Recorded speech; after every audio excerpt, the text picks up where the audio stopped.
Praise the Lord. രക്ഷകനായ യാഹോവയുടെ നാമത്തിൽ എല്ലാവർക്കും സ്നേഹവന്ദനം. കഴിഞ്ഞ ക്ലാസ്സിൽ പ്രവൃത്തിയിലേക്ക് നയിക്കുന്ന കൃപയെക്കുറിച്ച് പറയപ്പെടുകയുണ്ടായി. നമ്മൾ ഇത്രയും മാത്രം അതിൽ ചിന്തിച്ചാൽ മതി. പ്രത്യേകിച്ച് വചനമൊക്കെ റിസർച്ച് ചെയ്യുന്നവർ നിങ്ങൾ ശ്രദ്ധിക്കേണ്ട കാര്യം ഇതാണ്. അതായത് അപ്പോസ്തലന്മാരുടെ മേൽ കൃപയും പരിശുദ്ധാത്മ ശക്തിയും സെവിയനൂട്ടിശാലയിൽ വെച്ച് വന്നു. പിന്നെ പൗലോസിലേക്ക് വരുന്നു, പിന്നെ ലൂക്കോസിലേക്ക് വരുന്നു. അങ്ങനെ പല വ്യക്തികളിലേക്ക് അതിനുശേഷം വരുന്നതായിട്ട് നമുക്ക് കാണാൻ സാധിക്കും. ഇവരെല്ലാം ഈ കൃപയും പരിശുദ്ധാത്മാഭിഷേകവും പ്രാപിച്ചതിന് ശേഷം എന്താ ചെയ്തതെന്ന് നിങ്ങൾ സ്റ്റഡി ചെയ്തിട്ടുണ്ടോ? അവർ അപ്പം മുറിക്കൽ ശുശ്രൂഷയിൽ പങ്കെടുത്തില്ലേ? കൃപ അവരെ കൊണ്ട് അത് ചെയ്യിപ്പിച്ചു. പൗലോസിൻ്റെ അവസാന മണിക്കൂറിന് മുമ്പ് പോലും പൗലോസ് അപ്പം മുറിക്കൽ ശുശ്രൂഷ ചെയ്തിട്ടുണ്ട്. അവരെ കൊണ്ട് സ്നാനം ചെയ്യിപ്പിച്ചില്ലേ? ഓടി നടന്ന് സ്നാനപ്പെടുത്തുകയായിരുന്നു. കൃപ ഫസ്റ്റിലെ വന്നിട്ട് സ്നാനപ്പെടുത്തുവാനാണ് പറഞ്ഞത്. ഫോൾസ് ടീച്ചേഴ്സിൻ്റെ അവരിങ്ങനെയാണ് പഠിപ്പിക്കുന്നത്: സ്നാനത്തിൻ്റെ ആവശ്യമില്ല, ഹോളി മാസിൻ്റെ ആവശ്യമില്ല, ദശാംശം കൊടുക്കേണ്ട കാര്യമില്ല, ഉപവാസം ഇരിക്കേണ്ട കാര്യമില്ല, കാത്തിരിപ്പ് യോഗത്തിൻ്റെ കാര്യമില്ല, ഇതൊന്നും ഇല്ല എന്ന് പറഞ്ഞുകൊണ്ട് എന്താണില്ല എന്ന് ചോദിച്ചു കഴിഞ്ഞാൽ ഇതെല്ലാം കൃപയ്ക്ക് വിരുദ്ധമാണ് എന്നാണ് അവർ പറയുന്നത്. അത് കാരണം ഈ ഗ്രേസ് മിനിസ്ട്രിയായിട്ട് ബന്ധപ്പെട്ട് നിൽക്കുന്ന പലരും കൃപയ്ക്ക് വിരുദ്ധമായതിനാൽ അവർ ഹോളി മാസ് നടത്താറില്ല. അതുപോലെ തന്നെ സ്നാനപ്പെടുത്തുന്നതിന് എതിരാണ്. അവർക്ക് ഈ യേശുവിൻ്റെ തിരുശരീരം തിരുരക്തം അങ്ങനെയൊന്നുമില്ല. അതൊക്കെ അവർക്ക് പുച്ഛമാണ്. അവർ പരിഹസിച്ചാണ് പറയുന്നത്. അതിൻ്റെ ആവശ്യം എന്താണ്?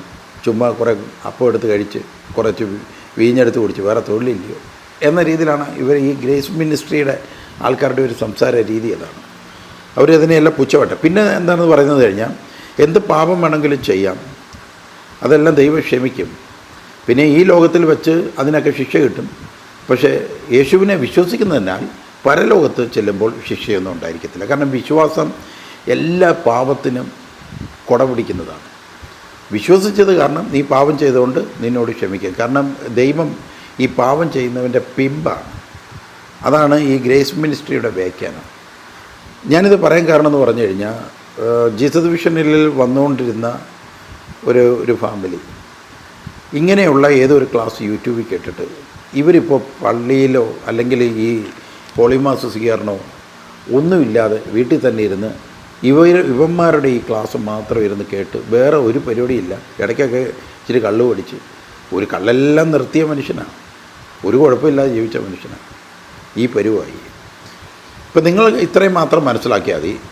അപ്പോസ്തലന്മാർ കൃപയും പരിശുദ്ധാത്മാഭിഷേകവും പ്രാപിച്ചതിന് ശേഷം അവർ എന്തൊക്കെ ചെയ്തു, അവരെന്തെല്ലാം പ്രവൃത്തി ചെയ്തു എന്ന് നിങ്ങളൊന്ന് ചിന്തിച്ചു കഴിഞ്ഞാൽ കൃപയ്ക്കെതിരെ നിൽക്കുന്ന പ്രവൃത്തി ഇവർ പഠിപ്പിക്കുന്ന പ്രവൃത്തി അല്ല എന്ന് നിങ്ങൾ മനസ്സിലാക്കുക. കൂടാതെ നിങ്ങൾ മനസ്സിലാക്കേണ്ടത് യേശു ചെയ്യണമെന്ന് പറഞ്ഞിട്ടുള്ളതുമായ കൽപ്പന, അത് ചെയ്യണ്ട എന്ന് പറയുന്നത് അത് കൃപയ്ക്ക് അനുകൂലമല്ല, കൃപയ്ക്ക് വിരുദ്ധമാണ്. അത് ചെയ്യേണ്ടെന്ന് പറയും. യേശു പഠിപ്പിച്ച കാര്യങ്ങൾ, യേശു പറഞ്ഞ കാര്യങ്ങൾ നീ ചെയ്തേ പറ്റൂ എന്ന് പറഞ്ഞ കാര്യങ്ങൾ ചെയ്തേ പറ്റൂ. അതിനെ വേർതിരിക്കുകയാണ്. അത് ജൂതന്മാരോടെ പറഞ്ഞ് നമ്മളോടല്ല, അങ്ങനെയൊക്കെ പറഞ്ഞ് വേർതിരിക്കുക. അതും ഈ കൾട്ടുകാരുടെ ഒരു ഉഗ്രൻ പരിപാടിയാണ്. കാരണം യാക്കോബിൻ്റെ ലേഖനം എടുത്ത് പ്രവൃത്തിയില്ലാത്ത വിശ്വാസം അതിൽ തന്നെ നിർജീവമാണെന്നുള്ളത് പറയുന്നത് കാരണം ഉടനെ പറയും യാക്കോബിൻ്റെ ലേഖനം വേറെയാണ്, അത് നമുക്കുള്ളതല്ല. ഇങ്ങനെയാണ് ഈ കൾട്ടുകാരുടെ പോക്കതാണ്. അത് കാരണം നിങ്ങൾ വളരെ ശ്രദ്ധിക്കണം. നമ്മൾ ബൈബിൾ നമ്മുടെ കയ്യിലുണ്ടെങ്കിൽ ഇന്ത്യക്കാർക്ക് എഴുതിയ ലേഖനമൊന്നും അതില്ല. അതെല്ലാം ഓരോരോ സഭയ്ക്ക് എഴുതിയതാണ്, അന്നുണ്ടായിരുന്ന സഭയ്ക്ക് എഴുതിയതാണ്.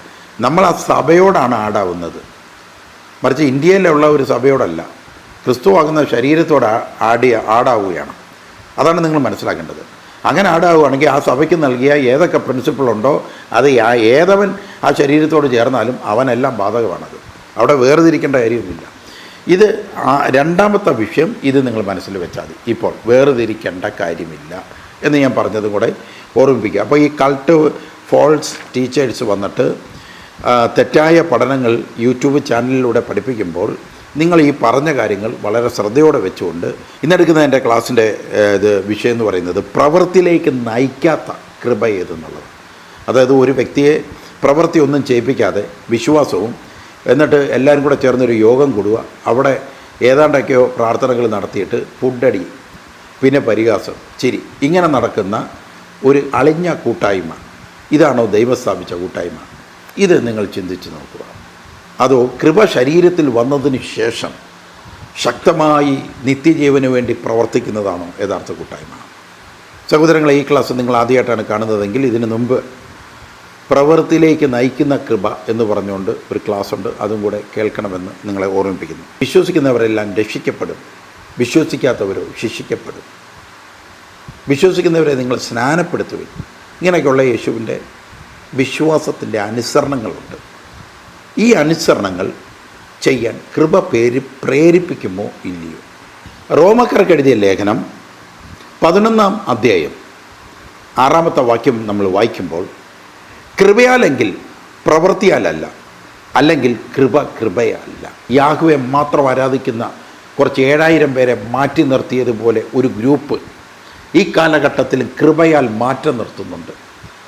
അവരും പഴയ ജൂതന്മാരെ പോലെ അലമ്പായി നടക്കാതെ സത്യദൈവ വിശ്വാസത്തിലേക്ക് അവർ കടന്നു വന്നുവെങ്കിൽ അത് പ്രവൃത്തിയാലാണോ കൃപയാലാണോ? ഇതാണ് പൗലോസ് ചോദിക്കുന്നത്. അത് കൃപയാലാണ്. കൃപയാലാണെങ്കിൽ അത് പ്രവൃത്തിയാലല്ല. എന്നാൽ പ്രവൃത്തിയാലാണെങ്കിൽ അത് കൃപയാകുകയുമില്ല. ഇതാണ് ഇവിടെ പറയുന്നത്. അങ്ങനെ വരുമ്പോൾ തീത്തോസിൻ്റെ ലേഖനം നമുക്കൊന്ന് എടുത്തിട്ട് ഒരു കാര്യം കൂടെ നമുക്കൊന്ന് വായിക്കാം. തീത്തോസിൻ്റെ ലേഖനം 3-ാം അധ്യായം 5-ാമത്തെ വാക്യം, അത് നിങ്ങളൊന്ന് ശ്രദ്ധിച്ച് നോക്കിയേ.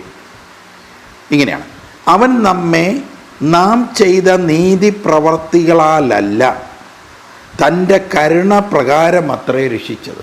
ഇവിടെ നോക്കണം, അവൻ ഒരുപാട് നീതി ചെയ്യുന്ന ഒരു നല്ലൊരു മനുഷ്യനാണെങ്കിലും ആ പ്രവൃത്തി കണ്ടിട്ടല്ല, അവൻ്റെ നല്ല ദൈവത്തിൻ്റെ കരുണ നമ്മുടെ മേൽ വന്നിട്ടാണ് രക്ഷിക്കപ്പെടുന്നത്. നാം അവൻ്റെ കൃപയാൽ നീതീകരിക്കപ്പെട്ടു. ഇവിടെ ഒരുവൻ ചെയ്ത ദാനധർമ്മങ്ങളോ ഒരുവൻ ചെയ്ത ഉപവാസങ്ങളോ പ്രാർത്ഥനകളോ അല്ലെങ്കിൽ ഹോളി മാസിലോ അല്ല, മറിച്ച് അവൻ്റെ കൃപയാലാണ് നീതീകരിക്കപ്പെട്ടത്. ഇങ്ങനെ ഇതിനെ വ്യാഖ്യാനം ചെയ്യാൻ പറ്റും. അപ്പോൾ ഇതിങ്ങനെ വ്യാഖ്യാനം ചെയ്യുമ്പോൾ നിങ്ങളൊരു പോയിൻ്റ് നോട്ട് ചെയ്യണം. ഇത് ക്രിസ്തു പറഞ്ഞതിന് വിരുദ്ധമാണ് ഈ വ്യാഖ്യാനം. ക്രിസ്തുവാണ് ഇത് ചെയ്യാൻ പറഞ്ഞത്. ക്രിസ്തു ചെയ്യാൻ പറഞ്ഞെങ്കിൽ കൃപ ചെയ്യാൻ പറഞ്ഞു. ക്രിസ്തുവിൻ്റെ നിറവിൽ നിന്നാണ് കൃപ വരുന്നത്. ക്രിസ്തു ചെയ്യാൻ പറഞ്ഞു, കൃപ ചെയ്യാൻ പറഞ്ഞു. അപ്പോൾ ഒരുവനെ രക്ഷിച്ചത് കൃപ ചെയ്യാൻ പറഞ്ഞ ആ അമൂല്യമായ പ്രവർത്തികൾ മൂലമല്ല എന്ന് പറഞ്ഞാൽ കൃപയുടെ പ്രവൃത്തിയുമായിട്ട് തമ്മിൽ ശത്രുതയാണ്. ഒരേ ഗ്രൂപ്പ് തന്നെ അങ്ങോട്ടും ഇങ്ങോട്ടും അടിക്കുക. കൃപ തന്നെ കൃപയുടെ പ്രവൃത്തിക്കെതിരെ തിരിഞ്ഞു, കൃപയുടെ പ്രവൃത്തിയോ കൃപയ്ക്കെതിരെ തിരിഞ്ഞു. ഈ തരത്തിൽ വരും. അപ്പോൾ ഇവിടെ എന്താണ് നമ്മൾ മനസ്സിലാക്കേണ്ടത്?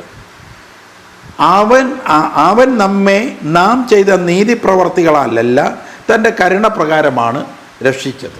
അപ്പോൾ ഈ നീതി പ്രവർത്തി ഏതാന്ന് ഒരു പോയിൻ്റായിട്ട് അവിടെ നിൽപ്പുണ്ട്. രണ്ടാമത് എന്താ പറയുന്നത്? നാം അവൻ്റെ കൃപയാൽ നീതീകരിക്കപ്പെട്ടു. കൃപയാലാണ്. ഇപ്പം ഒരു പ്രവൃത്തിയാലല്ല നമ്മളെ നീതീകരിക്കപ്പെട്ടത്. നമ്മളിൽ ഒരു നീതി കടന്നു വന്നത് പ്രവൃത്തി മൂലമല്ല, നമ്മുടെ പ്രവൃത്തി മൂലമല്ല, കൃപയാലാണെന്ന് ബൈബിൾ പറയുന്നു. പ്രത്യാശ പ്രകാരം നിത്യജീവൻ്റെ അവകാശികളുമായി തീരേണ്ടതിന് പുനർജനന സ്നാനം കൊണ്ടും നമ്മുടെ രക്ഷിതാവായ യേശുക്രിസ്തു മൂലം നമ്മുടെ മേൽ ധാരാളമായി പകർന്ന പരിശുദ്ധാത്മാവിൻ്റെ നവീകരണം കൊണ്ടും തന്നെ. ഇവിടെ കൃപ മാത്രമല്ല, സ്നാനം പറയുന്നുണ്ട്, പരിശുദ്ധാത്മാവിൻ്റെ നവീകരണം പറയുന്നുണ്ട്, എല്ലാം ഇവിടെ പറയുന്നുണ്ട്. നിങ്ങളിവിടെ ഒരു കാര്യം നോട്ട് ചെയ്യണേ, പ്രവർത്തിയാലല്ല. അപ്പോൾ സ്നാനം വേണ്ടെന്ന് വെക്കാം. പക്ഷേ താഴോട്ട് വായിക്കുമ്പോൾ സ്നാനം കൊണ്ടും എന്ന് പറയുന്നു. പ്രവർത്തിയാലല്ല, സ്നാനം കൊണ്ടല്ല നീ നീതീകരിക്കപ്പെട്ടത് എന്ന് ഒരുവൻ പറയുമ്പോൾ തൊട്ട് താഴെ എന്താണ് പറയുന്നത്? നാം അവൻ്റെ കൃപയാൽ നീതീകരിക്കപ്പെട്ടിട്ട് പ്രത്യാശ പ്രകാരം നിത്യജീവൻ്റെ അവകാശികളായി തീരേണ്ടതിന്. കൃപ വിളിക്കപ്പെട്ട് കഴിഞ്ഞാൽ പിന്നെ അവന് നിത്യജീവൻ്റെ അവകാശിയായി മാറണം. നോട്ട് ചെയ്തോ? കൃപ വിളിക്കപ്പെട്ടാൽ അടുത്ത സ്റ്റെപ്പ് ഏതാ? നിത്യജീവൻ്റെ അവകാശിയാണ്. എല്ലാവരും പറഞ്ഞ് കൃപ എന്നെ വിളിച്ചു കഴിഞ്ഞാൽ ഞാൻ നെക്സ്റ്റ് സ്റ്റെപ്പ് നിത്യജീവൻ്റെ അവകാശി ആകണം. നിത്യജീവൻ്റെ അവകാശിയാവാൻ നാം എന്താ ചെയ്യേണ്ടത്? പുനർജനന സ്നാനം കൊണ്ട്. അപ്പോൾ സ്നാനവും ഇമ്പോർട്ടൻ്റ് ആണ് കേട്ടോ. കൃപയെ പോലെ തന്നെ നിൽക്കുവാണ് സ്നാനവും കൊണ്ട്. നമ്മുടെ രക്ഷിതാവായ യേശുക്രിസ്തു മൂലം നമ്മുടെ മേൽ ധാരാളമായി പകർന്ന പരിശുദ്ധാത്മാവിൻ്റെ നവീകരണം കൊണ്ടും. അപ്പോൾ സ്നാനത്തിലൂടെ പരിശുദ്ധാത്മാ അഭിഷേകം കൂടെ വന്ന് നവീകരിച്ചു. ഇതിനു വേണ്ടിയിട്ടാണ് കൃപ വർക്ക് ചെയ്തത് കൊണ്ടാണ് ഒരുവൻ രക്ഷിക്കപ്പെടുന്നത്. അല്ലാതെ ഈ ഫുഡടി കൂട്ടായ്മ പറയുന്ന ലെവലിൽ നിങ്ങൾ ചിന്തിക്കരുത്. 8-ാമത്തെ വാക്യം നിങ്ങൾ വായിച്ചോ. അതായത് എന്താണ് പറയുന്നത്? നിങ്ങൾ നോട്ട് ചെയ്യണേ, പഠിക്കുന്നവർ നോട്ട് ചെയ്യുക. 6-ാമത്തെ വാക്യത്തിൽ എന്താ? കൃപയാൽ നീതീകരിക്കപ്പെട്ടു. നമ്മുടെ പ്രവൃത്തി കൊണ്ടല്ല നീതീകരിക്കപ്പെട്ടത്. അപ്പോൾ നിത്യജീവൻ്റെ അവകാശി ആവാൻ വേണ്ടിയിട്ട് ഈ കൃപ എന്തു ചെയ്തു? നമ്മളെ സ്നാനത്തിലും പരിശുദ്ധാത്മാവും കൊണ്ട് നമ്മളെ നിത്യജീവനിലേക്ക് അവകാശിയാക്കി. ഇത് നിങ്ങൾ സഭ വിശ്വസിക്കണം. അത് വിജാതീയനായാലും യഹൂദനായാലും ഇത് വിശ്വസിച്ചോണം. അത് വിശ്വസിക്കണമെന്ന് നിർബന്ധം പിടിക്കുന്ന വാക്യമാണ് 8-ാമത്തെ വാക്യം. 8-ാമത്തെ വാക്യത്തിൽ പറയാണ്, ഈ വചനം വിശ്വാസയോഗ്യമാണ്. ഇങ്ങനെ ഒരു നിത്യജീവൻ്റെ അവകാശികളായ ഒരു വിശ്വാസ കൂട്ടായ്മ സൽപ്രവർത്തികളിൽ പ്രവർത്തിക്കണം. സൽപ്രവർത്തനം നടത്തണം. കണ്ടോ? സൽപ്രവർത്തികളിൽ ഉത്സാഹികളായിരിക്കാൻ. ഒരുവൻ വിശ്വസിക്കാൻ പോലും പറ്റാത്ത വിധത്തിൽ അവനാകെ ഡാമേജായി കിടക്കുക. അപ്പോൾ നിങ്ങളെന്ത് ചെയ്യണം? അവനെ വചനം പറഞ്ഞ് അവൻ വിശ്വാസത്തിലേക്ക് വന്നു. അവൻ ബൈബിൾ വായിച്ചപ്പോൾ അവന് മനസ്സിലായി യേശു ക്രിസ്തുവിനോട് കൂടെ അടക്കപ്പെട്ട് ഉയർത്തെഴുന്നേൽക്കുന്ന സ്നാനം ഈ പറഞ്ഞ പ്രകാരം എനിക്ക് വേണം. ഉടനെ നിങ്ങൾ പറയുക, സോറി, നോ, നീ ഇപ്പോൾ വിശ്വസിച്ചല്ലോ, നിനക്കെല്ലാം കിട്ടി, നോ, ഇനി സ്നാനത്തിൻ്റെ കാര്യമില്ല എന്ന് പറയുന്നതോ, അവൻ്റെ മനസ്സിൻ്റെ പുതുക്കത്തിന് വേണ്ടി പരിശുദ്ധാത്മാവിൻ്റെ നിറവ് അവനിൽ എത്താൻ വേണ്ടി അവനെ സ്നാനപ്പെടുത്തി അവനെ ക്രിസ്തുവിൻ്റെ ശരീരത്തോട് ഒട്ടിച്ചേർക്കുന്ന ആ അമൂല്യ ശുശ്രൂഷ ചെയ്യുമ്പോൾ അവനിലുണ്ടാകുന്ന മാറ്റം എത്ര വലുതാണ്. അപ്പോൾ അവനിൽ മാനസാന്തരം നടക്കുക. ഇത് ചുമ്മാ വിശ്വസിച്ചാൽ മതി എന്ന് പറഞ്ഞുകൊണ്ട് ഇവന്മാരങ്ങ് പോകും. ഇവന് പോയി കഴിയുമ്പോൾ എന്തോന്ന് വിശ്വാസം. പക്ഷേ ഒരു പ്രാക്ടിക്കൽ സൈഡ് നടക്കുമ്പോൾ അവൻ്റെ മനസ്സ് ചേഞ്ച് ആവുക. അത് ഞാനല്ല പറയുന്നത്, വചനമാണ് പറയുന്നത്. ഈ വചനം വിശ്വാസയോഗ്യമാണ്. ദരിദ്രരെ സഹായിക്കാനും ദാനധർമ്മം ചെയ്യാനൊക്കെ പ്രോത്സാഹിപ്പിക്കാൻ വേണ്ടി നീ അവർക്ക് എന്തു ചെയ്യണം? ഉറപ്പിച്ചിത് പറഞ്ഞു കൊടുക്കണമെന്ന്, ഉറപ്പിച്ച് പറയണമെന്ന്. ഈ പ്രവൃത്തി എന്ന് കിടന്ന് പറയുമ്പോൾ നമ്മൾ ഒരു കാര്യം ഒന്ന് ചിന്തിച്ചിട്ട് നല്ലപോലെ ഒന്ന് ആലോചിച്ച് നോക്കും. ഒറ്റ കാര്യം, അപ്പോസ്തല പ്രവർത്തനം 10-ാം അധ്യായത്തിൽ കൊർന്നല്യൂസിനെ കുറിച്ച് പറയുന്ന കമൻ്റ് എന്താണ്? വേറൊന്നും ഞാൻ ചോദിക്കുന്നില്ല. എന്താണ് പറയുന്നത്? കേസരിയയിൽ ഇത്താലിക്ക എന്ന പട്ടാളത്തിൽ കൊർന്നലീസ് എന്ന പേരുള്ള ശതാധിപനുണ്ടായിരുന്നു. 100 പട്ടാളക്കാരുടെ മേധാവിയാണ്. ഇനി എന്തൊക്കെയാണ് അദ്ദേഹത്തെക്കുറിച്ചുള്ള കമൻ്റ് എന്തൊക്കെയാണെന്ന് നോക്കാം. അവൻ ഭക്തനായിരുന്നു. തൻ്റെ സകല ഗ്രഹത്തോടും കൂടെ ദൈവത്തെ ഭയപ്പെടുന്നവനായി ജനത്തിന് വളരെ ധർമ്മം കൊടുത്ത് എന്ന് പറഞ്ഞ ദാനധർമ്മം ചെയ്തവനായിരുന്നു. ഭക്തനാണ്, ദാനധർമ്മം ചെയ്യുന്നവനാണ്, ദൈവത്തോട് എപ്പോഴും പ്രാർത്ഥിക്കുന്നവനാണ്. ഇങ്ങനെയുള്ള കൊർന്നല്യൂസിൻ്റെ ഭവനത്തിലേക്ക് ദൈവം പ്രത്യക്ഷപ്പെട്ടത്. യേശുക്രിസ്തുവിനെ അദ്ദേഹത്തിന് അറിയത്തില്ല കേട്ടോ. അദ്ദേഹം കൃപയോ പരിശുദ്ധാത്മാവിനെ ഒന്നും സ്വീകരിച്ചില്ല. പക്ഷേ അയാൾ പ്രാർത്ഥിക്കുന്നവനായിരുന്നു, ദാനധർമ്മം ചെയ്യുന്നവനായിരുന്നു. ഇനി ഏഞ്ചൽ കൊർന്നല്യൂസിൻ്റെ മുമ്പിൽ വന്നിട്ട് പറയുന്ന വാക്യമാണ് ശ്രദ്ധിക്കേണ്ടത്. നിൻ്റെ പ്രാർത്ഥനയും ദാനധർമ്മവും ദൈവത്തിൻ്റെ മുമ്പിൽ എത്തിയിരിക്കുന്നു. നിൻ്റെ പ്രാർത്ഥന എത്തിയിട്ടുണ്ട്, ദാനധർമ്മം എത്തിയിട്ടുണ്ട്. അവിടെയാണ് നിങ്ങൾ നോട്ട് ചെയ്യേണ്ടത്. നിൻ്റെ പ്രാർത്ഥന എത്തിയിട്ടുണ്ട്, അത് കാരണമാണ് ഞാൻ ഏഞ്ചലിനെ വിട്ടത്. അപ്പോൾ ഇവിടെ ഒരുത്തനെ നീതീകരിക്കപ്പെടുന്നത് അവൻ്റെ ദാനധർമ്മം ഒന്നുമല്ല, കൃപ മൂലമാണെന്ന് പറയും. പക്ഷേ അപ്പോസ്തല പ്രവർത്തനം 10-ൽ പറയുന്നു അവൻ്റെ ദാനധർമ്മവും പ്രാർത്ഥനയും കാരണം ഞാനിതാ ഏഞ്ചലിനെ വിട്ടിരിക്കുകയാണ്. അപ്പോൾ ഇവിടെ എന്താണ് പറയുന്നത്? കൃപ കൊർന്നല്യൂസിൽ വന്നിട്ടില്ല. കൃപ വരുന്നതിന് ഇവൻ പേയ്മെൻ്റ് ഒന്നും ചെയ്യണ്ട, ഇവൻ ഉരുളണ്ട, ഇപ്പം മറ്റ് നേർച്ചകളൊന്നും നേരണ്ട. ഇതാണ് ബൈബിൾ ഉദ്ദേശിക്കുന്നത്. ബാക്കിയുള്ള കാര്യം ദൈവ സ്നേഹവുമായി ബന്ധപ്പെട്ടതാണ്. ഇപ്പോൾ കൊർന്നല്യൂസ് ദൈവത്തിൻ്റെ അംഗീകാരത്തിന് പാത്രമായി നിൽക്കുക. അപ്പോൾ കൊർന്നല്യൂസിനോട് പറയാണ് പത്രോസിനെ വിളിക്കുക, അപ്പോഴാണ് ശരിക്കും പരിശുദ്ധാത്മാഭിഷേകം കൃപയും നിൻ്റെ മേൽ വരുത്തുള്ളൂ. അതിന് നീ പേയ്മെൻറ്റ് വേണ്ട, നിൻ്റെ ഒരു കാര്യവും അതിനാവശ്യമില്ല. ഇതാണ് ബൈബിൾ തരംതിരിച്ചെഴുതിയിരിക്കുന്നത്. ഇപ്പോൾ നിങ്ങൾ മനസ്സിലാക്കേണ്ടത്, കൃപ പ്രാപിക്കാൻ, പരിശുദ്ധാത്മ അഭിഷേകം പ്രാപിക്കാൻ, പരിശുദ്ധാത്മ ചൈതന്യത്തിന് വേണ്ടി പേയ്മെൻറ്റ് മുടക്കിക്കഴിഞ്ഞാൽ നമ്മുടെ മന്ത്രവാദി ശിമയോൻ പത്രോസിൻ്റെ കയ്യിൽ പേയ്മെൻറ്റ് കൊടുത്ത് കണക്കായി പോകും. അത് കൃപയായതിൻ്റെ പേരിലാണ് അവൻ അതിന് കിട്ടത്തില്ല എന്ന് പറയാൻ കാരണമായതാണ്. ഇനി നിനക്ക് രക്ഷയുടെ പങ്ക് കിട്ടുമെന്ന് അറിയത്തില്ലെന്ന് പറഞ്ഞതാണ്. പണം കൊടുത്ത് വാങ്ങിക്കാൻ നീ നോക്കി. അപ്പോൾ ഈ കോൺസെപ്റ്റാണ് നിങ്ങൾ മനസ്സിലാക്കേണ്ടത്. അപ്പോൾ നിങ്ങൾ ശ്രദ്ധിക്കുക, കൃപ നിങ്ങളിലേക്ക് വരാൻ, പരിശുദ്ധാത്മ അഭിഷേകം വരാൻ നിങ്ങൾക്ക് ഒരു കാരണത്താലും പണം കൊടുക്കണ്ട, ശയനപ്രദക്ഷിണം ചെയ്യേണ്ട, നിങ്ങൾ നേർച്ച കാഴ്ചകൾ നടത്തേണ്ട, കഠിനമായി ശരീരത്തെ വ്രണപ്പെടുത്തേണ്ട, ഒന്നും ചെയ്യേണ്ട. അത് ദൈവത്തിൻ്റെ കരുണ മൂലം കൃപ തനിയെ വന്നോളും, നിങ്ങളെ വളർത്തിക്കോളും. പക്ഷേ ദാനധർമ്മവും ഈ പ്രാർത്ഥനയും അംഗീകാരം നേടാൻ ഇടയായി എന്ന് കൊർന്നേലിയോസിൻ്റെ കാര്യത്തിൽ കേൾക്കുന്നു. ആ ദാനധർമ്മ നിമിത്തവും ആ പ്രാർത്ഥന നിമിത്തമാണ് യേശുവാകുന്ന രക്ഷയെ അവൻ്റെ ഭവനത്തിലെത്തിക്കാൻ ദൈവം ഇടയാക്കിയതെന്ന് പറഞ്ഞാൽ നിങ്ങൾക്കത് മാറ്റി പറയാൻ പറ്റുമോ? ഇവിടെ ഏഞ്ചലാണ് പറയുന്നത് അത് എത്തിയിട്ടുണ്ടെന്ന് പറഞ്ഞത്. അതാ എന്നാൽ പിന്നെ അതൊന്നും പറയണ്ടായിരുന്നു, വെറുതെ വന്നിട്ട് യേശുവിൻ്റെ കാര്യം പറഞ്ഞാൽ മതി. എന്തിന് ഈ രണ്ട് കാര്യം വളരെ ബൂസ്റ്റ് ചെയ്ത് പറയേണ്ട കാര്യം എന്ത്? മേളി എത്തിയിട്ടുള്ളത് കാരണമാണ്. അങ്ങനെ വരുമ്പോൾ ഇവിടെ ദാനധർമ്മം ഒരു പ്രവൃത്തിയാണ്, പ്രാർത്ഥന ഒരു പ്രവൃത്തിയാണ്. നമുക്ക് എല്ലാവരും വിളിച്ചു കൂട്ടിയിരുന്ന് പ്രാർത്ഥിക്കുന്നു, ഉപവാസം ഇരിക്കുന്നു, അതൊരു പ്രവൃത്തിയല്ലേ? അപ്പോൾ ദൈവം കാണാനിടയായോ? ഇതെന്തോ ഒരു സൈഡിൽ ഇത് പ്രവൃത്തി ചെയ്തവനെ അംഗീകരിച്ചുകൊണ്ട് പത്രോസിനെ തന്നെ അവൻ്റെ വീട്ടിൽ വിടുന്നു, മറു സൈഡിൽ പറയുന്നു പ്രവൃത്തി ആവശ്യമില്ല എന്ന് പറയുന്നു. അപ്പോൾ നമുക്കിതിനൊരു ഉത്തരം കണ്ടെത്താം. കൊർന്നേലിയോസ് ഇതെല്ലാം ചെയ്യുമ്പോഴും കൊർന്നേലിയോസിന് ദൈവസന്നിധിയിൽ നീതിമാനായിട്ട് കണ്ടുവെങ്കിൽ, നീതീകരിക്കപ്പെടണമെങ്കിൽ ഈ കൃപ ഇറങ്ങി വന്ന് യേശുക്രിസ്തുവിലുള്ള വിശ്വാസത്താൽ കൃപ ഇറങ്ങി വന്നേ പറ്റത്തുള്ളൂ. നീതീകരിക്കപ്പെടുക എന്ന് പറയും. അംഗീകരിക്കപ്പെടുക എന്ന് പറയുന്നതുണ്ട്, അത് പഴയ നിയമത്തിൽ പലരും അംഗീകരിക്കപ്പെട്ടിട്ടുണ്ട്. പക്ഷെ നീതീകരിക്കപ്പെടണമെങ്കിൽ ഈ പറയുന്ന കണക്ക് പരിശുദ്ധാത്മാവ് വന്നേ പറ്റത്തുള്ളൂ. അപ്പോൾ ഞാനതിന് റോമക്കാർക്ക് എഴുതിയ ലേഖനം 3-ാം അധ്യായം 24-ാമത്തെ വാക്യം വായിക്കുമ്പോൾ, യേശുക്രിസ്തുവിലേക്ക് വീണ്ടെടുപ്പ് മൂലം സൗജന്യമായി എത്ര നീതീകരിക്കപ്പെടുന്നത്. കണ്ടോ? യേശുക്രിസ്തുവിലെ വീണ്ടെടുപ്പ് മൂലം സൗജന്യമായിട്ടത്രേ നീതീകരിക്കപ്പെടുന്നത്. അപ്പോൾ നമ്മൾ ശ്രദ്ധിച്ചേ, നീതീകരിക്കപ്പെടുന്നത് കൃപ വന്നിട്ടാണ്. കൊർന്നേലിയോസ് കൃപ വന്ന നിമിഷം മുതൽ നീതീകരിക്കപ്പെട്ടു. കൊർന്നേലിയോസ് ഉൾപ്പെടെ സ്നാനമേറ്റു. പത്രോസ് സ്നാനപ്പെടുത്തി. കൃപ വന്നതിന് ശേഷം കൃപ നിർബന്ധിച്ചു സ്നാനപ്പെടുത്താൻ. അവിടെ കൂടി അത്രയും പേരെയും സ്നാനപ്പെടുത്തുന്നു. അവർ പരിശുദ്ധാത്മാവിൽ നിറയുന്നു. സ്നാനപ്പെടുത്തുന്നു. സ്നാനം അവരെ ഒഴിവാക്കിയില്ല. നിങ്ങൾക്ക് ഇത്രയും ഞാൻ പറഞ്ഞ മനസ്സിലായോ? വളരെ വ്യക്തമായോ?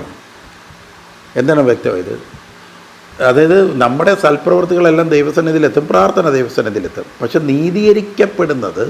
നമ്മളെ നീതീകരിക്കപ്പെടുന്നത് അത്യുന്നതനായ ദൈവത്തിൻ്റെ ശക്തി വന്ന് നമ്മളെ ഫിസിക്കലായി തന്നെ നീതീകരിക്കപ്പെടുന്നത് കൃപ ഇറങ്ങി വന്നതിന് ശേഷമാണ്.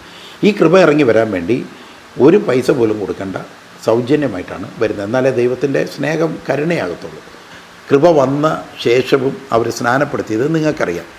ഉപവാസം കൃപ വന്നതിന് ശേഷവും അവർ ഉപവാസത്തിലും പ്രാർത്ഥനയിലും ഇരുന്നത് ബൈബിളിൽ തെളിവുകൾ ഇഷ്ടം പോലുണ്ട്. അന്ത്യത്താഴം, വിശുദ്ധ അന്ത്യത്താഴം കൃപ വന്നതിന് ശേഷവും അവർ അന്ത്യത്താഴം നടത്തിയത് നിങ്ങൾക്കറിയാം. ദശാംശം കൃപ വന്നതിന് ശേഷവും അവർ ലേഖനത്തിൽ പിന്നെ ദരിദ്രരെ സഹായിക്കാൻ വേണ്ടിയിട്ട് ദാനധർമ്മം എല്ലാവരും ഇന്ന് മേടിക്കാൻ പറഞ്ഞുകൊണ്ട് ദശാംശത്തിൻ്റെ കാര്യങ്ങളെക്കുറിച്ച് സംസാരിക്കുന്നുണ്ട്. ഇതെല്ലാം കൃപ വന്നതിന് ശേഷം സഭ ചെയ്യുന്നുണ്ട്. ഇതിത്ര നിങ്ങൾ മനസ്സിലായല്ലോ. ഇനി നമ്മുടെ ഒരൊറ്റ കാര്യം, ഈ പൗലോസൊക്കെ എതിർക്കുന്ന പ്രവൃത്തി ഏതാ? നിങ്ങളത് ചിന്തിച്ചിട്ടുണ്ടോ?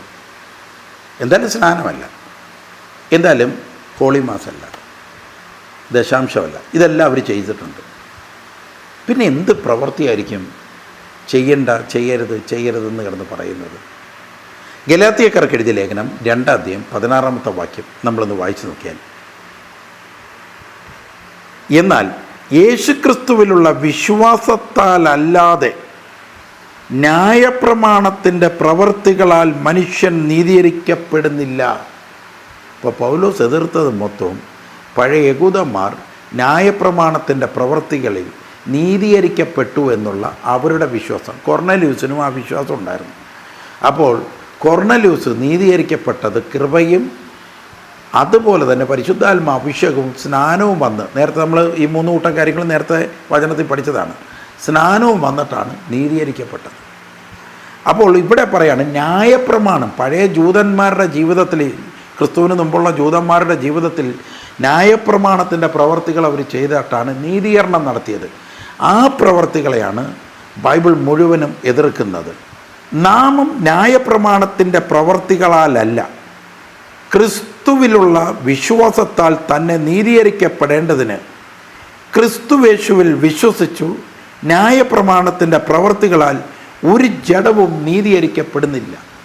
ഒരു ജഡവും. അതുകൊണ്ടാണ് ഞാൻ കൊർന്നല്യൂസ് നീതീകരിക്കപ്പെട്ടില്ല എന്ന് പറഞ്ഞത്. അതാണ് ക്രിസ്തുവിൻ്റെ ആത്മാവ് വന്നപ്പോഴേ അദ്ദേഹം നീതീകരിക്കപ്പെട്ടു എന്ന് പറഞ്ഞതിൻ്റെ തെളിവതാണ്. അപ്പോൾ ന്യായപ്രമാണത്തിൻ്റെ പ്രവർത്തികൾ എന്ന് പറയുന്നത് സബയാത്ത് ആചരണം, സാബത്ത് ആചരണം, പരിച്ഛേദനം, ശുദ്ധമായ ഭക്ഷണം, അശുദ്ധ ഭക്ഷണം, വിശുദ്ധവും ശുദ്ധവുമായ ഭക്ഷണം, മൃഗങ്ങൾ, പക്ഷികൾ, മൃഗബലി, അതുപോലെ തന്നെ അമാവാസിയിലുള്ള പെരുന്നാളുകൾ, മറ്റ് പെരുന്നാളുകൾ, ഇതിൻ്റെ അകത്തായിരുന്നു ഇവർ നീതീകരിക്കപ്പെട്ടുകൊണ്ടിരുന്നത്. ഇതാണ് ഇവർ ചെയ്തുകൊണ്ടിരുന്ന പ്രവൃത്തി. ഈ പ്രവൃത്തി ഇനി ആവശ്യമില്ല. ഇതാണ് അപ്പോസ്തലന്മാർ പഠിപ്പിക്കുന്നത്. അതുകൊണ്ട് ബൈബിളിൽ പ്രവൃത്തികളല്ല എന്ന് പറഞ്ഞാൽ ഇതിനെയാണ് ഉദ്ദേശിക്കുന്നത്. പഴയ ന്യായപ്രമാണത്തിൻ്റെ പ്രവൃത്തിയാണ് പ്രധാനമായും ഉദ്ദേശിക്കുന്നത്. ഇനി ക്രിസ്തുവിലേക്ക് ഒരുവൻ വന്നാൽ ഈ പ്രവൃത്തികൾ ചെയ്യാൻ പാടില്ല. അവന് സാബത്ത് ആചരിച്ചാൽ അവൻ ന്യായപ്രമാണത്തിൻ്റെ പ്രവൃത്തി ചെയ്യുകയാണ്. അവ പരിച്ഛേദനം ചെയ്താൽ ന്യായപ്രമാണത്തിൻ്റെ പ്രവൃത്തി ചെയ്യുകയാണ്. ശുദ്ധമായ ഭക്ഷണം, അശുദ്ധമായ ഭക്ഷണം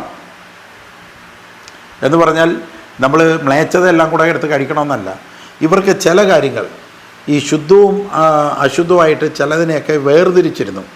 ചിലതൊന്നും അവർ തൊടത്തില്ല. എന്ന് പറഞ്ഞാൽ ജൂതനുണ്ടാക്കുന്ന ഭക്ഷണമേ ജൂതൻ കഴിക്കൂ, വിജാതീയൻ്റെ ഭക്ഷണം അവൻ കഴിക്കത്തില്ല. ഇങ്ങനെയൊക്കെയുള്ള തീണ്ടലും തൊടിലൊക്കെ ഇതെല്ലാം ക്രിസ്തു എടുത്ത് കളഞ്ഞു. മൃഗബലി എടുത്ത് കളഞ്ഞു. അമാവാസിയും പള്ളിപ്പെരുന്നാളും എടുത്ത് ദൂരെ കളഞ്ഞു. കാരണം കർത്താവിൻ്റെ കൃപയാലാണ് നീ നീതീകരിക്കപ്പെടുന്നത്, ഈ പ്രവൃത്തി ചെയ്തിട്ടല്ല. അതുകൊണ്ട് ചില ക്രിസ്ത്യാനികൾ ഇപ്പോൾ സാബത്ത് വേണമെന്ന് പറയുമ്പോൾ നിങ്ങൾ ആലോചിക്കേണ്ട കാര്യം, നിങ്ങൾ ന്യായപ്രമാണത്തിൻ്റെ പ്രവൃത്തിയിലേക്ക് താന്നുപോയി. കൃപയെക്കുറിച്ച് നിങ്ങൾക്ക് അറിയത്തില്ല. അത് കാരണമാണ് നിങ്ങൾ സാബത്ത് വേണമെന്ന് നിർബന്ധം പിടിക്കുന്നത്. പല ക്രിസ്ത്യാനികളും ശനിയാഴ്ച സാബത്ത് ആചരിക്കാൻ ബൈബിൾ പറയുന്നില്ലേ, ആചരിച്ചൂടെ എന്ന് ചോദിക്കുമ്പോൾ ന്യായപ്രമാണത്തിൻ്റെ പ്രവൃത്തിയിലേക്ക് വീണ്ടും പോവുകയാണ്. അതുകൊണ്ട് ആരെങ്കിലും ഇല്ല ന്യായപ്രമാണത്തിൻ്റെ പ്രവൃത്തി സാബത്ത് എനിക്ക് ഇരുന്നേ പറ്റത്തുള്ളൂ എന്ന് നിർബന്ധമുണ്ടെങ്കിൽ അവൻ ശപിക്കപ്പെട്ടവനാണ്, യാതൊരു സംശയമില്ല. അയ്യോ ഞാൻ ശാപവാക്ക് പറയുന്നതല്ലേ. ഇനി സാബത്തിരിക്കണമെന്ന് പറഞ്ഞുകൊണ്ട് നീ പോയാൽ, ഇനി പരിച്ഛേദനം നിനക്ക് ആവശ്യമുണ്ടെന്ന് പറഞ്ഞു പോയാൽ, ഇനി മൃഗബലി, കോഴിവെട്ട് എന്ന് പറഞ്ഞുകൊണ്ട് നീ നടന്നാൽ നീ ശപിക്കപ്പെട്ടവനാണ്.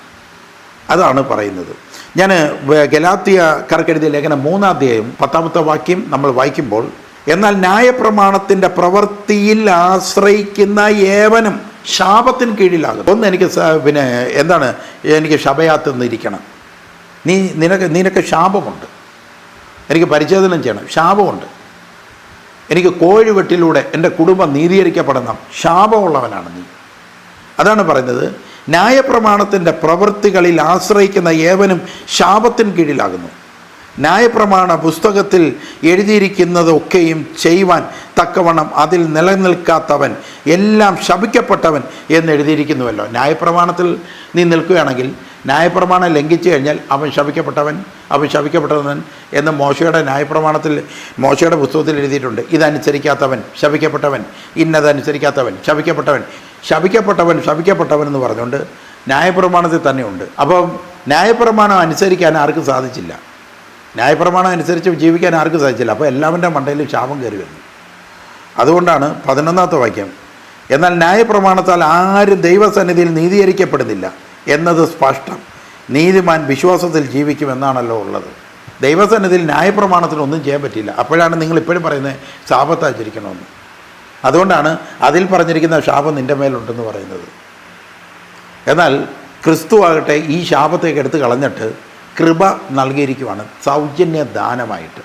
അതുകൊണ്ട് കൃപ വന്നിട്ട് ക്രിസ്തുവിൻ്റെ നിത്യജീവൻ മറ്റൊരു സഹോദരന് കൊടുക്കാൻ വേണ്ടി കൃപയുള്ളവനോട് പറഞ്ഞ് സ്നാനപ്പെടുത്ത്, അവന് ഹോളിമാസ് കൊടുക്ക്, അവനെ ഉപവാസം ഇരിക്കാൻ, അവൻ അത്യുന്നതനായ ദൈവവുമായി ലോകത്തിൻ്റെ എല്ലാ സുഖങ്ങളും മാറ്റിവെച്ച് അവൻ ചേർന്നിരിക്കുന്നതാണ് ഉപവാസം. അങ്ങനെ അവൻ ഇരിക്കട്ടെ. വേർപാട് എന്താണെന്നുള്ളത് അവനെ പഠിപ്പിക്കുക. അവനെ തനിയെ വേർപാടിലേക്ക് വന്നോളൂ. അവനെ കൃപ സപ്പോർട്ട് ചെയ്തോളും. അല്ലാതെ കട്ടിച്ച് പിടിച്ചിങ്ങനെ വേർപാടി ഇരിക്കുകയല്ല ചെയ്യുന്നത്. കൃപയുള്ളവർ കൃപയുള്ളവർക്ക് അതിൽ ഇഷ്ടമാണ്. ഇപ്പം മ്യൂസിക് കേൾക്കാൻ ഇഷ്ടമുള്ള ഒരാൾ എവിടെ മ്യൂസിക് ഉണ്ടെങ്കിലും ആ ചെവി അങ്ങോട്ട് പോകും. കാരണം അവൻ്റെ തലയിൽ മ്യൂസിക്കുണ്ട് എന്ന് പറയുന്നത് പോലെ കൃപയുള്ളവൻ അതിൽ തന്നെ സത്തയുണ്ട്. ആ സത്ത ചെയ്യിപ്പിച്ചുള്ളൂ. ഇതല്ല നമ്മളായിട്ട് ചെയ്യണ്ട. പിന്നെ ചില കൾട്ടുകൾ പറയുന്നത് പൗലോസ് ശിശുവായിരുന്ന സമയത്താണ് സ്നാനപ്പെടുത്തിയത്, പിന്നെ ഹോളിമാസ് ചെയ്തത്. ഇതൊക്കെ പ്രായപൂർത്തിയിലേക്ക് വന്നപ്പോൾ പൗലോസിന് ഭയങ്കര വെളിപാട് കിട്ടി. പിന്നെ പൗലോസ് ഇതൊന്നും ചെയ്തില്ല എന്ന് പറയുന്ന കൾട്ടുകളും ഉണ്ട്. നിങ്ങൾ പഠിക്കുന്നവർ റിസർച്ച് ചെയ്ത് നോക്ക്. അവരുടെ അപ്പോസ്തല പ്രവർത്തനങ്ങളിൽ അവർ ഓരോന്നും ചെയ്തത് അതിൻ്റെ രേഖകൾ അവരുടെ ശിഷ്യർ 1-ാം നൂറ്റാണ്ട് എത്തിക്കഴിഞ്ഞപ്പോൾ ആ അപ്പോസ്തലന്മാരെ ഏൽപ്പിച്ച കാര്യങ്ങൾ ചെയ്തു പോയിരുന്നോ അതോ അതെല്ലാം എടുത്ത് കളഞ്ഞോ? ഇതെല്ലാം നമ്മളൊന്ന് ചിന്തിച്ച് നോക്കിയാൽ, ചരിത്രങ്ങളും കൂടെ എടുത്ത് പഠിച്ചു നോക്കിയാൽ ഈ കൾട്ടുകളൊക്കെ പറയുന്നത് തെറ്റാണെന്ന് നമുക്ക് മനസ്സിലാവും. ഇപ്പോൾ 3-ാം പ്രേക്ഷിത യാത്രയിൽ പോലും പൗലോസ് എന്തെല്ലാം ചെയ്തു എന്നുള്ളത്, തൻ്റെ മരണത്തിന് തൊട്ടുമുമ്പും എന്തൊക്കെ ചെയ്തു എന്നുള്ളതും നമ്മളൊന്ന് മനസ്സിലാക്കേണ്ടതാണ്. ഇതെല്ലാം പോട്ടെ, ഞാൻ ഒരു വചനം വായിക്കാം, എന്നിട്ട് നിങ്ങളൊന്ന് ചിന്തിക്കണേ. എന്താണ് ആ വചനം? ഇങ്ങനെയാണ്. 2 കൊരിന്തോസ് 8-ാം 7-9 വാക്യങ്ങൾ, 7 മുതൽ 9 വരെയുള്ള വാക്യങ്ങളാണ്. 7-ാമത്തെ വാക്യം നോക്ക്. എന്നാൽ വിശ്വാസം, വചനം, പരിജ്ഞാനം, പൂർണ്ണ ജാഗ്രത, ഞങ്ങളോടുള്ള സ്നേഹം, ഇങ്ങനെ എല്ലാറ്റിലും നിങ്ങൾ മുന്തിയിരിക്കുന്നത് പോലെ. ഇതെല്ലാം കൊള്ളാം. വചനമുണ്ട്, വിശ്വാസമുണ്ട്, അപ്പോസ്തലന്മാരോട് സ്നേഹമുണ്ട്, എല്ലാത്തിലും നിങ്ങൾ ടോപ്പാണ്. അതേ ടോപ്പ് തന്നെ ആയിരിക്കണം ധർമ്മകാര്യത്തിലും. ധർമ്മത്തിൻ്റെ പ്രവൃത്തി ചെയ്യാൻ ആ ലെവലിൽ നിന്നോണം. ഇതിൽ കൂടുതൽ വേണ്ടല്ലോ. പൗലോസ് പറഞ്ഞതാണ്. അല്ലാതെ കുറച്ച് കുടുംബങ്ങളെല്ലാം കൂടെ ഒരുമിച്ച് കൂടി ഒരു പാട്ടും ഒരു സുതിപ്പും നടത്തി ആർക്കും ഒന്നും ചെയ്യത്തുമില്ല, പ്രവൃത്തി ചെയ്യാൻ പാടില്ലല്ലോ. എന്നിട്ട് ഫുഡ് അടിക്കുക, മല്ലവൻ്റെ കുറ്റവും പറഞ്ഞുകൊണ്ടിരിക്കുക, എന്നിട്ട് കൂത്താടുക. ഇത് ഇങ്ങനെയുള്ള ഒരുപാട് സാത്താൻ സ്പിരിറ്റുള്ള ഗ്രൂപ്പുകൾ കേരളത്തിൽ പതുക്കെ പൊങ്ങി വന്നിട്ടുണ്ട് എന്നറിയാൻ കഴിഞ്ഞു. പലരുടെയും ഫോട്ടോകൾ വരെ നമുക്ക് കിട്ടിയിട്ടുണ്ട് പല ഗ്രൂപ്പിൻ്റെയും. അതുകൊണ്ടാണ് ആരും നഷ്ടപ്പെടാതിരിക്കാൻ വേണ്ടിയിട്ടാണ് ഇങ്ങനെയുള്ള കൾട്ടുകളെ നിങ്ങൾ തിരിച്ചറിഞ്ഞ് മനസ്സിലാക്കണമെന്ന് ഞാൻ നിങ്ങളെ ഓർമ്മിപ്പിക്കുകയാണ്. 8-ാമത്തെ വാക്യത്തിൽ പറയാണ്, ഞാൻ കൽപ്പനയായിട്ടല്ല, ഇതൊരു പ്രിൻസിപ്പിളായിട്ട് ഞാൻ നിങ്ങൾക്ക് തരുന്നതല്ല, മറ്റുള്ളവരുടെ ജാഗ്രത കൊണ്ട് നിങ്ങളുടെ സ്നേഹത്തിൽ പരമാർത്ഥതയും ശോധന ചെയ്യേണ്ടതത്രേ പറയുന്നത്. നിങ്ങൾക്ക് സ്നേഹമുണ്ടോയെന്ന് ചുമ്മാ വിശ്വാസത്തിലും വാക്കിലും പറഞ്ഞാൽ പറ്റത്തില്ല. നീ അതേ ഒന്ന് പ്രവർത്തിച്ച് നോക്കി നിന്നെ തന്നെ ഒന്ന് ശോധന ചെയ്ത് നോക്കാൻ ആത്മീയ ഗുരുവിൻ്റെ ഒരു അഡ്വൈസിങ് ആണിത്. നിങ്ങളങ്ങനെ ഒന്ന് ടെസ്റ്റ് അടിച്ച് നോക്കാൻ, നിങ്ങൾക്ക് സ്നേഹം അകത്തുണ്ടോ എന്ന് അറിയാൻ പറ്റും, പ്രവൃത്തി ചെയ്ത് നോക്കാൻ. അടുത്തത് 9-ാമത്തെ വാക്യം പറയാണ്, നമ്മുടെ കർത്താവായ യേശുക്രിസ്തു സമ്പന്നനായിരുന്നിട്ടും അവൻ്റെ ദാരിദ്ര്യത്താൽ നിങ്ങൾ സമ്പന്നരാകേണ്ടതിന് നിങ്ങൾ നിമിത്തം ദരിദ്രനായി തീർന്ന കൃപ നിങ്ങൾക്കറിവുള്ളതാണ്. യേശുക്രിസ്തു കൃപയാലാണ് സമ്പന്നനായിരുന്ന യേശുക്രിസ്തു ദരിദ്രനായിട്ട് ജീവിച്ചത്. അതെന്തിനാണ്? ഇത് നിങ്ങൾ സമ്പന്നനാകാൻ വേണ്ടിയിട്ടാണ്. അപ്പോൾ അങ്ങനെ കൃപ വന്നിട്ട് നിങ്ങളെ സമ്പന്നരാക്കിയിട്ടുണ്ടെങ്കിൽ നിങ്ങൾക്ക് സ്നേഹമുണ്ടോ എന്ന് ശോധന ചെയ്യേണ്ടത് ആവശ്യമാണ്. ധർമ്മം ചെയ്തേ പറ്റൂ. അപ്പോൾ നിൻ്റെ അകത്ത് പിന്നെ ഒരു ഇതുണ്ടോ? നമുക്കറിയാം, വലിയ വാചകം അടിക്കും, പക്ഷേ പോക്കറ്റിൽ നിന്ന് ഒരു 5 പൈസ ചിലവാക്കാൻ പറ്റാത്ത വിശ്വാസികളുണ്ട്. അതെടുക്കുമ്പോൾ ഒരു നെഞ്ചിടിപ്പുണ്ട്. പോക്കറ്റിൽ നിന്ന് 1 രൂപ എടുക്കാൻ നെഞ്ചിടിപ്പാണ്. അങ്ങനെയുള്ളതുണ്ട്. അപ്പോൾ അങ്ങനെയുള്ളവനെ കണ്ടുപിടിക്കാൻ വേണ്ടി പറയാണ്, നീ അത് പ്രവൃത്തി ചെയ്ത് നോക്ക്. അപ്പോൾ എന്താ? കൃപയുള്ളവൻ പ്രവൃത്തി ചെയ്യുന്നത് തെറ്റല്ലേ? കൃപ അല്ലാതാകത്തില്ലേ? പറ്റത്തില്ല. ഇത് ക്രിസ്തീയ സ്നേഹത്തിൻ്റെ അകത്തും നിത്യജീവൻ്റെ അകത്തും ക്രിസ്തു പഠിപ്പിച്ചിട്ടുണ്ട് ഇത് ചെയ്യണമെന്ന്. പ്രാക്ടിക്കൽ സൈഡാണ്. ആ ജീസസിൻ്റെ മനോഭാവം വെച്ചുകൊണ്ടാണ് പറയുന്നത് സ്നേഹം സഭയ്ക്ക് ഇമ്പോർട്ടൻ്റ് ആണ്. ധർമ്മം ചെയ്യുന്ന കാര്യത്തിൽ മുന്തിയ അവസ്ഥയിൽ നിങ്ങൾ നിന്നോണം. ഏറ്റവും ടോപ്പായിരിക്കണം നിങ്ങൾ. അതുപോലെ തന്നെ സ്തഫാനോസ് എങ്ങനെയായിരുന്നു? കൃപ നിറഞ്ഞവനായിരുന്നു, അതുപോലെ തന്നെ ശക്തി നിറഞ്ഞവനായിരുന്നു. അപ്പോസ്തല പ്രവർത്തനം 6:8 കൃപയും ശക്തിയും നിറഞ്ഞവനായിരുന്നു. അത് കാരണം ജനത്തിൻ്റെ ഇടയിൽ വലിയ അത്ഭുതങ്ങളും അടയാളങ്ങളും ചെയ്തു സ്തഫാനോസ്. ഈ കൃപ അതാണെന്ന് 1-ാമത്തെ ക്ലാസ് നിങ്ങൾക്ക് കേൾക്കുമ്പോൾ അറിയാം. ഈ കൃപ വന്നു കഴിഞ്ഞാൽ നമ്മളെക്കൊണ്ട് എന്തൊക്കെ ചെയ്യിപ്പിക്കുന്നുള്ളത് വളരെ വ്യക്തമായി പഠിപ്പിക്കുന്നുണ്ട്. അതെനിക്ക് യേശുക്രിസ്തു എന്താ പറഞ്ഞാൽ, നിങ്ങൾ എന്നെ സ്നേഹിക്കുന്നെന്ന് പറഞ്ഞാൽ അല്ലെങ്കിൽ വിശ്വസിക്കുന്നെന്ന് പറഞ്ഞാൽ എൻ്റെ കൽപ്പന കാത്തുകൊള്ളും. എൻ്റെ കൽപ്പന അനുസരിക്കും. അല്ലാതെ കർത്താവേ കർത്താവേ എന്ന് വിളിക്കുന്നവനല്ല, ഞാൻ പറഞ്ഞ കാര്യങ്ങൾ ചെയ്യുന്നവനാണ് യഥാർത്ഥത്തിൽ എനിക്ക് യോഗ്യൻ. 95 AD 95 പൗലോസിൻ്റെ കാലം കഴിഞ്ഞ് അപ്പോസ്തലനായ യോഹന്നാൻ പറയുന്നത് ഇപ്രകാരമാണ്. അത് യോഹന്നാൻ്റെ ലേഖനത്തിലാണ്, 1 യോഹന്നാൻ 5:3. അവൻ്റെ കൽപ്പനകളെ പ്രമാണിക്കുന്നതല്ലോ ദൈവത്തോടുള്ള സ്നേഹം. അവൻ്റെ കൽപ്പനകൾ ഭാരമുള്ളവയല്ല. അവൻ്റെ കൽപ്പനകൾ നമ്മൾ പ്രമാണിക്കുന്നതാണ് യഥാർത്ഥ. നമ്മൾ ദൈവത്തെ സ്നേഹിക്കുന്നത് പറഞ്ഞാൽ ആ കൽപ്പനകൾ പ്രാവർത്തികത്തിൽ കൊണ്ടുവരണം, പ്രാക്ടിക്കലാക്കണം. എന്നാലേ ദൈവസ്നേഹം എന്ന് പറയുന്നതിൽ കാര്യമുള്ളൂ എന്ന് യോഹന്നാൻ പറയുകയാണ്. കൃപ ലഭിച്ചു എന്നുറപ്പുള്ളവർ യേശുക്രിസ്തുവിൻ്റെ ഈ വാക്ക് കേട്ട് നമുക്ക് ഇന്നത്തെ ക്ലാസ് നിർത്താം. ഈ വാക്കാണ് നിങ്ങൾക്ക് തരുന്നത്. യേശുക്രിസ്തുവിൻ്റെ തിരുവചനം കേട്ടുള്ളത്. യജമാനൻ ചെയ്യുന്നത് ദാസൻ അറിയായിക കൊണ്ട് ഞാൻ നിങ്ങളെ ദാസന്മാരെന്ന് ഇനി പറയത്തില്ല. ഞാൻ എൻ്റെ പിതാവിനോട് കേട്ടത് എല്ലാം നിങ്ങളോട് അറിയിച്ചത് കൊണ്ട് നിങ്ങളെ സ്നേഹിതൻ എന്നറിയുന്നത്. പിതാവ് ക്രിസ്തുവിന് കൊടുത്തതെല്ലാം ശിഷ്യന്മാരറിഞ്ഞു. അതുകൊണ്ട് ഇനി ദാസന്മാരല്ല, സ്നേഹിതരാണ്. നിങ്ങൾ എന്നെ തിരഞ്ഞെടുത്തു എന്നല്ല, ഞാൻ നിങ്ങളെ തിരഞ്ഞെടുത്തു. നിങ്ങൾ പോയി ഫലം കായ്ക്കേണ്ടതിനും നിങ്ങളുടെ ഫലം നിലനിൽക്കേണ്ടതിനും. നിങ്ങൾ പോയി ഫലം കായ്ക്കണം, നിങ്ങളുടെ ഫലം നിലനിൽക്കുകയും വേണം. നിങ്ങൾക്ക് കിട്ടിയ കൃപ പരിശുദ്ധാത്മാഭിഷേകം നിലനിർത്തി കൃപ വർദ്ധിപ്പിക്കണം, എന്നാൽ ഫലം കായ്ക്കുകയും വേണം. കേട്ടോണം. അങ്ങനെ നിങ്ങളെ ആക്കി ആണ് ഞാനിപ്പോൾ വെച്ചിരിക്കുന്നത്. നിങ്ങൾ എൻ്റെ നാമത്തിൽ പിതാവിനോട് അപേക്ഷിക്കുന്നതൊക്കെയും അവൻ നിങ്ങൾക്ക് തരുവാനായിട്ടത്രേ. അപ്പോൾ നിങ്ങളെന്ത് ചെയ്യണം? പോയി ഫലം കായ്ച്ചോ, പോയി പ്രവർത്തിക്കാൻ നോക്കുക. കൃപ നിങ്ങളുടെ അകത്ത് ദൈവം തന്നിട്ടുണ്ടോ? പോയിക്കോ, ഇന്ന് തന്നെ ഇറങ്ങിക്കോ, പോയി പ്രവർത്തിച്ചു. ഈ കൾട്ടുകാരുടെ പഠനങ്ങളെല്ലാം കൂടെ വാഷ് ഔട്ട് ചെയ്തിട്ട്, ഈ ദുരുപദേശം എല്ലാം കൂടെ ദൂരെ കളഞ്ഞിട്ട് സുവിശേഷത്തിൻ്റെ അഭിഷേകത്തിൻ്റെ ശക്തി നിൻ്റെ മേൽ പ്രവേശിക്കട്ടെ. സുവിശേഷത്തിൻ്റെ ആ ചൈതന്യം ഇറങ്ങിയിട്ട് മാനസാന്തരപ്പെടുന്നവരെ സ്നാനത്തിലൂടെ കർത്താവിൻ്റെ സന്നിധിയിലേക്ക് എത്തിക്കാൻ, അവർക്ക് കർത്താവിൻ്റെ 2ാം വരവ് വരെ പോളിമാസ് നൽകുവാൻ തക്കവിധം കൃപ നിൻ്റെ മേൽ വ്യാപരിക്കട്ടെ. അത്യുന്നതനായ ശക്തിയുടെ കൃപ നിൻ്റെ മേലുണ്ടെങ്കിൽ ഇത് ഗ്രഹിക്കാൻ നിനക്ക് ശക്തി ലഭിക്കട്ടെ. വെറുതെ ഇരിക്കേണ്ട, തർക്കിച്ചിരിക്കാതെ നിന്നിലൂടെ ഒരു ജനം എഴുന്നേറ്റ് വരുവാൻ തക്കവിധം ആ ചൈതന്യത്തെ വെളിച്ചത്തിലേക്ക് നീ കൊണ്ടുവരാൻ ഈ കൾട്ടുകളെ ഉപേക്ഷിച്ചുകൊണ്ട് ചാടി എഴുന്നേൽക്കുക. കർത്താവിൽ പ്രിയരെ, അടുത്ത ക്ലാസ് വിശ്വാസത്തിൽ മാത്രം ജീവിക്കുന്ന ജനം സാത്താൻ്റെതാകുന്നത് എങ്ങനെ എന്നുള്ളതാണ് അടുത്ത ക്ലാസ്. വിശ്വാസം മാത്രം, എനിക്ക് ക്രിസ്തുവിലുള്ള വിശ്വാസം മാത്രം മതി എന്ന് പറഞ്ഞാൽ അവർ സാത്താൻ്റെതാകുന്നത് എങ്ങനെ? കാരണം വിശ്വാസം സാത്താനുമുണ്ട്. സാത്താൻ നമ്മളെക്കാൾ കൂടുതൽ വിശ്വസിക്കുന്നതാണ്. അപ്പോൾ ഇവരുമായിട്ട് എങ്ങനെയാണ് കണക്റ്റ് ആവുന്നത്, സാത്താനുമായിട്ട് എങ്ങനെ കണക്റ്റ് ആവും എന്നതാണ് അടുത്ത ക്ലാസ്. ഈ JVDM tell the truth subscribe ചെയ്യാത്തവർ സബ്സ്ക്രൈബ് ചെയ്യുക. നമുക്കിതുപോലുള്ള സത്യങ്ങൾ വിളിച്ചു പറയുന്നതിന് വേണ്ടിയിട്ട് ഇട്ടിരിക്കുന്നതാണ് ഈ ചാനൽ.